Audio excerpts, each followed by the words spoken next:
Now, what you could also do this weekend is carve your pumpkin for Halloween, since it's right around the corner. But we are going to pick our carving up a notch. Alex has someone who can help us with that, right, Alex?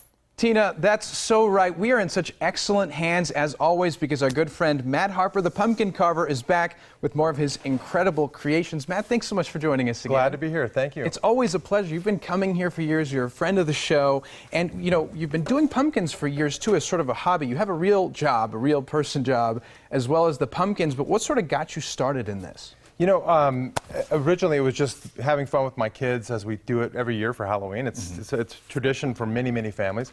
And I wanted to do just a little bit more, have a little bit of an art background, and wanted to kind of get a little bit deeper and wider into sculpture of the pumpkin. So, and really that's it. It's a hobby. I don't do this for any other reason than to have fun, and maybe if I can spread a little art through the world, that's great. Well, I would say you did. You took it to the next level, and we're seeing some pictures here, and the creations are just so intricate. People only wish they could do this level of detail. I mean, you've got the nose. You could almost pick the nose. It's so perfect. It looks amazing. Right. But I think part of it that goes into it is picking the right pumpkin, right? That's a big part, right. So how do you sort of see one and say, that's what I'm going to choose to carve something out of? I'm really lucky in that I've become friends with Brian and Kelly, who have a great pumpkin stand and tree stand over on Rosemont and Broadway.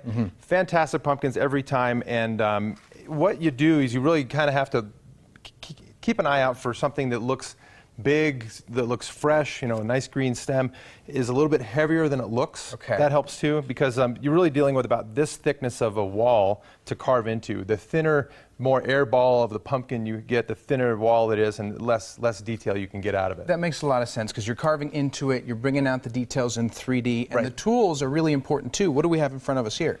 Yeah, clay carving tools really is all we use, and all we've been using the last few years together. These are the ones you can get from anywhere, from like an art supply store to Michael's. This is the old cheese grater to get to get the surface of it off, to get to that white flesh inside. And then even this type of thing, I use this to use as a sanding device effectively at the end. Well, it works really well. I tried the cheese grater.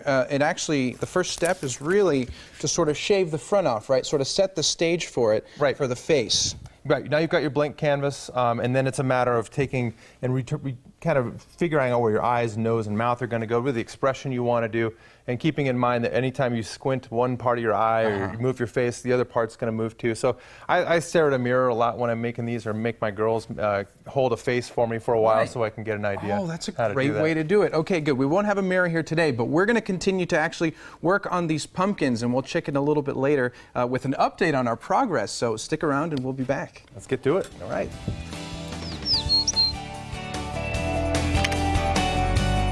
Welcome back. I'm still here with Matt Harper, the pumpkin carver, and we're really making progress on our pumpkins here. Matt, yours is looking incredible. I'm really trying my best to see if I can find a face in this. I think I've found one, and I think people will like it.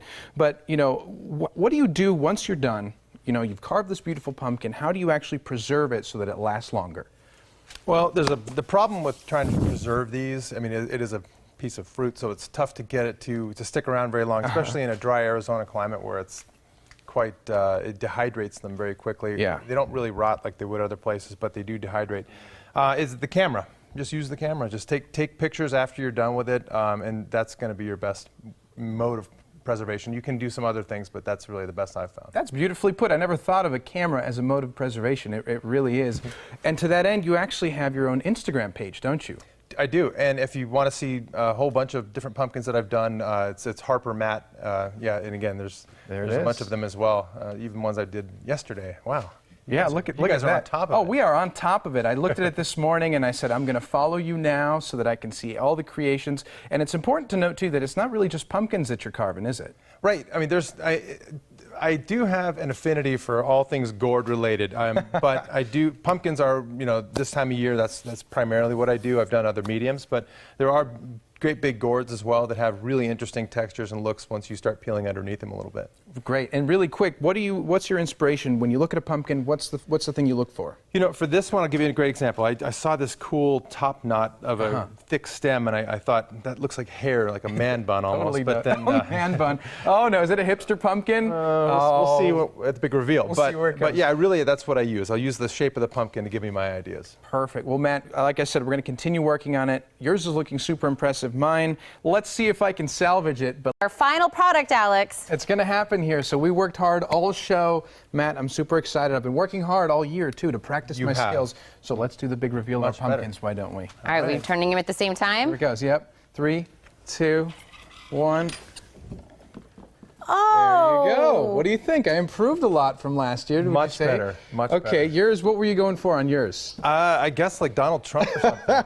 Okay, guys, it's a joke. Mine's the terrible version of Donald Trump, and his is this amazing 3D sculpture that looks like an actual goblin. Tina, would you have said that this is his? Now, yes, I knew that wasn't a thing, but I do say, Alex, yours, you have improved a lot from last year. Do you think so? Yes, you did a great job. You even gave it hair. I did give it hair, and I think that's actually what's making the pumpkin. Yeah, absolutely. Remember last year I sort of opened the mouth and I opened the eyes, and it was just like a gaping, holy, ugly thing. The nose caved in last year, I remember. Nose caved in. Yeah. I had to put horns on it to try to make it look better, but it just didn't. You did a great job, Alex. Thank Matt, your protege did a good job. I am so proud. Every year we get better. I can't wait to come back and try it again. And we'll see some even more big results from next year. You guys are so funny. This was such a good show today. You guys